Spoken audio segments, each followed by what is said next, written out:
Welcome viewers, প্রতিদিনের মতো আজও চলে এসেছি আমার লাঞ্চের থালি নিয়ে। আজ থার্সডে, তাই আপনাদের সঙ্গে আমি আমার ভেজ থালি শেয়ার করছি। থালিতে আমি নিয়েছি সাদা ভাত, নিয়েছি বিট ও শশা কুচি স্যালাড হিসেবে।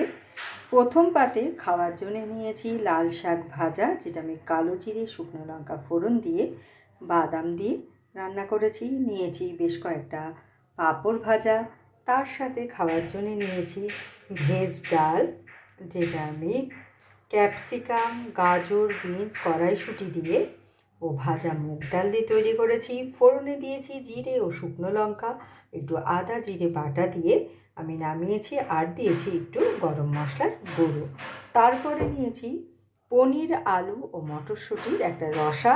প্রথমে পনিরগুলোকে ভেজে তুলে নিয়ে আলুগুলো ভেজে নিয়েছি। তারপর কড়াইয়ে জিরে ফোড়ন দিয়ে টমেটো, আদা, কাঁচা লঙ্কা আর অল্প কাজু বাটা দিয়ে জিরের গুঁড়ো, ধনের গুঁড়ো ও লঙ্কার গুঁড়ো দিয়ে আমি এটা তৈরি করেছি। নামানোর সময় একটু গরম মশলার গুঁড়ো দিয়েছি, আর শেষ পাতে নিয়েছি টক দই।